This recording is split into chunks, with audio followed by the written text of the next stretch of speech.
Hi friends, कैसे हैं आप लोग। आज मैं आप लोगों के लिए लेकर आया हूँ पोएटिक डिवाइसेस।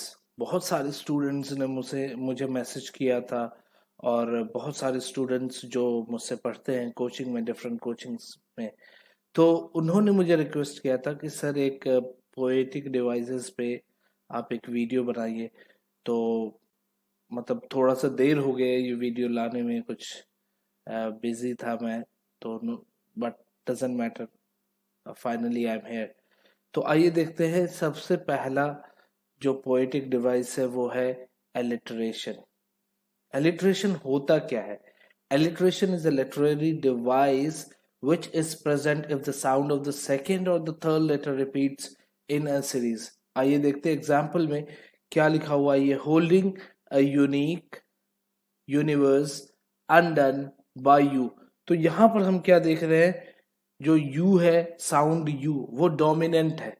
तो जब भी हमें सेकेंड या थर्ड लेटर जब एक सीरीज में रिपीट होता मिले तो हम उसको कहेंगे एलिटरेशन। ठीक है। अब आते हैं नंबर 2 पे, हाइपरबोल। हाइपरबोल क्या होता है? Is an exaggerated statement that is we can use to stress some strong feeling but not literally. Literally मतलब कि फीलिंग हम जाहिर कर रहे हैं। फॉर एग्जाम्पल यहाँ देखिए, I was so cold I saw polar bears dancing in the night sky. Now you all know, सबको पता है पोलर बियर नाइट स्काई में क्या करेंगे डांस करके। This is something which won't happen, which is not possible.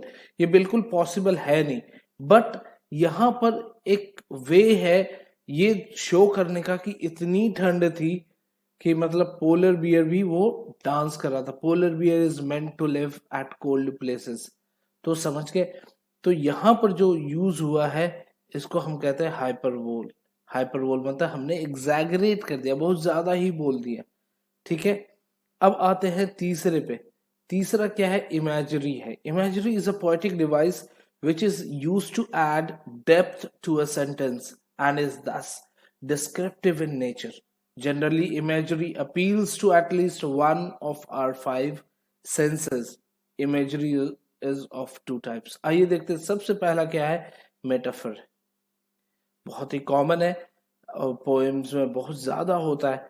तो one kind of object और action is use in place of another to suggest a likeness और एनालॉजी बिटवीन देम। अब for example मैं कहता हूँ he is the apple of my eye. Apple of my eye, what does it mean? मेरे आंख में एक apple है और वो he is that guy? No, यहां पर एप्पल ऑफ द आई मतलब कि he is very dear to me.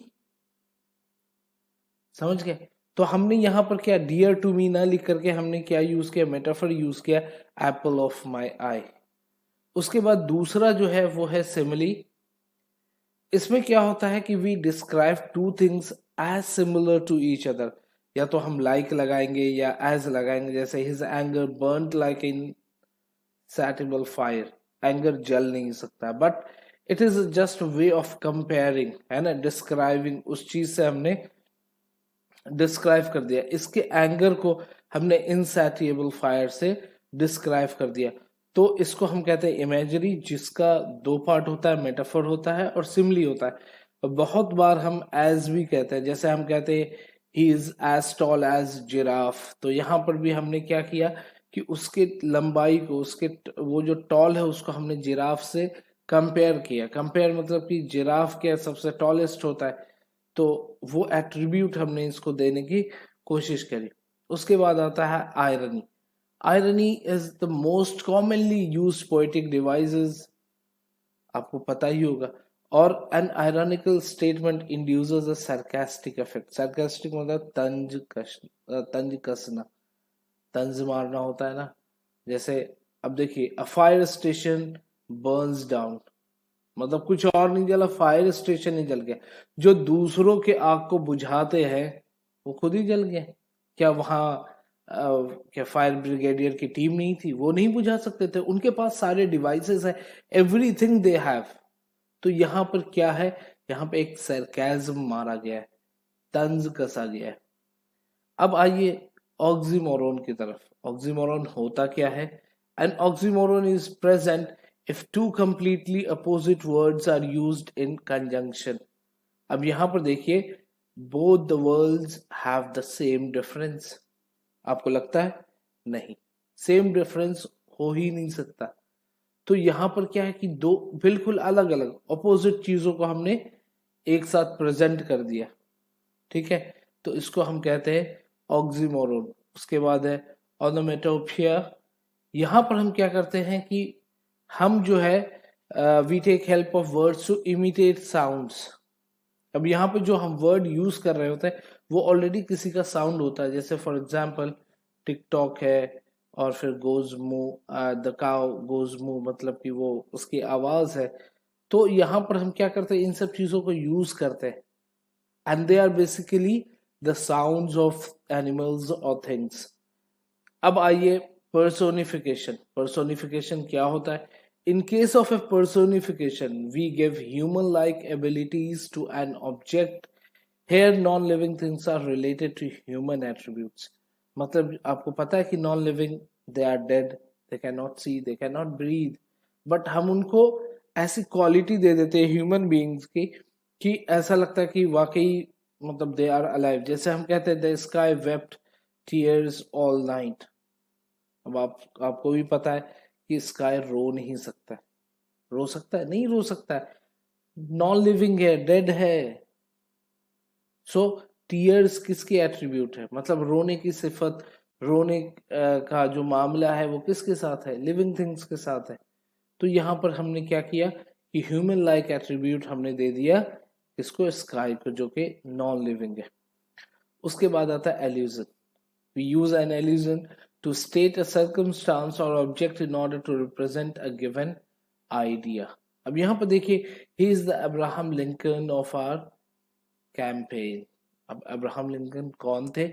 आप सबको पता है, he was a president, और politically he was, और पॉलिटिक्स में थे, and apart from that he was a great leader. तो हमने क्या किया कि यहाँ पर वो जो लीडर वाली क्वालिटी हमने अब्राहम लिंकन बोल करके हमने इस शख्स की जो है लीडरशिप क्वालिटी को क्या किया है, बताया है, उसको एक अच्छा नाम दिया। He is the Abraham Lincoln of our campaign. मतलब कि ये he is the kind of superstar of our campaign, है ना, जो एक बेस्ट आइडियल होते हैं।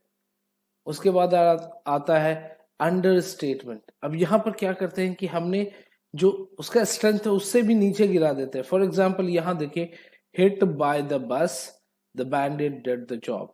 अब यार ये वाकई, मतलब आपको क्या लगता है, आपको हंसी आएगी कि कोई बस से हिट हुआ, मतलब गिर गया होगा, सर में अच्छा खासा चोट वोट लग गया होगा, और क्या एक बैंडेड से काम हो गया, मतलब बैंडेड से उसकी सारी इंजरी कवर हो गई। This is not possible. तो यहाँ पर हमने क्या किया, उसको अंडर एस्टिमेट कर दिया, अंडर स्टेटमेंट इसको कहते हैं। अब एक इंपॉर्टेंट नोट है, a given statement can have more than one poetic device.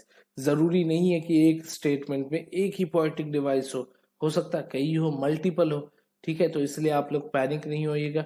अब एक इम्पॉर्टेंट जो टॉपिक रह गया वो है क्या, बताइए, आप लोग गेस करिए। चलिए, राइम स्कीम। और ये बहुत नीड होती है स्टूडेंट्स की। बहुत सारे स्टूडेंट्स समझ ही नहीं पाते कि यार ये क्या चल क्या रहा है, A B A B A B. तो आइए एकदम इजी लैंग्वेज में मैं समझा रहा हूँ। एक राइमिंग स्कीम जो होता है, ये पैटर्न ऑफ राइम्स होता है। जब हम लाइन के, पोएम के लाइन के एंड में देखते हैं तो वहां पे एक पैटर्न हमें मिलता है, ठीक है। फॉर एग्जाम्पल हम इसको लेते हैं पहले, और मैंने देखिए मैंने किसके पोएम को लिया है, द रोड नॉट टेकन। आप लोगों को पता है कि इनके पोएट कौन है, रॉबर्ट फ्रॉस्ट है।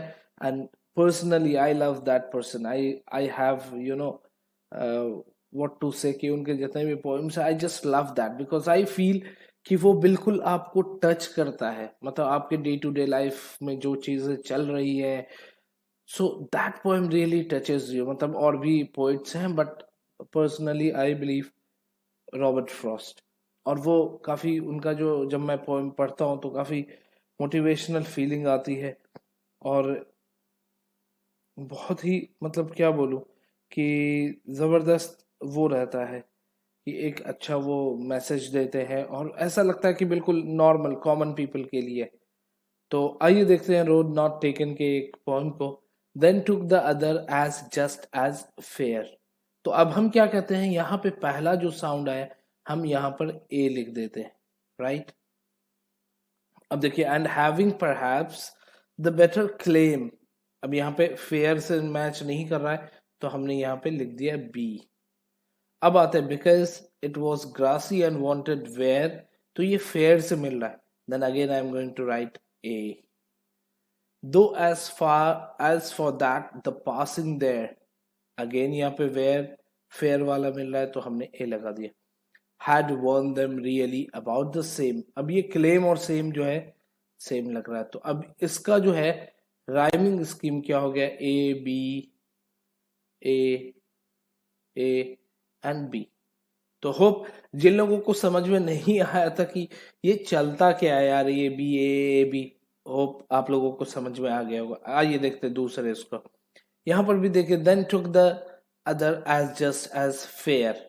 अब यहाँ पर भी A and having perhaps the better claim B. फिर आइए वेयर ए देयर ए और क्लेम और सेम क्या है, सेम आ रहा है। तो यहाँ पर भी हमें जो राइमिंग स्कीम मिलता है वो है ए बी ए बी। तो friends and my dear students, अब तक का यही रहा। होप आप लोगों को समझ में आ गया होगा। तो अगर समझ में आ गया है तो प्लीज प्लीज मेरे इस वीडियो को लाइक करें, शेयर करें और अपने स्टूडेंट्स अपने दोस्तों के साथ शेयर करें ज़्यादा से ज़्यादा, ताकि बोर्ड का टाइम आ रहा है एग्जाम्स के। और हम विश करते हैं कि सारे बच्चे अच्छे से अच्छे मार्क्स लाएं, क्योंकि लॉकडाउन का जो फेज था काफ़ी डिस्टरबेंस भी हुआ। तो आप लोग जो है इसको, इस वीडियो को शेयर करिए, लोगों तक पहुंचाइए।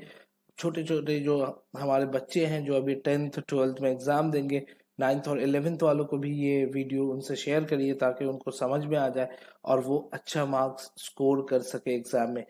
तो फ्रेंड्स एक और चीज मैं आप लोगों को बता दूं कि सब्सक्रिप्शन का कोई चार्ज नहीं है, आपको बस एक बटन पे क्लिक करना है सब्सक्राइब पे। आप सब्सक्राइब कर देंगे तो आपको मेरे जितने भी वीडियोस है वो उसके नोटिफिकेशंस आपको मिलते रहेंगे। फिलहाल आज तक के लिए इतना ही। थैंक यू, फिर मिलते हैं नेक्स्ट वीडियो में बहुत जल्दी।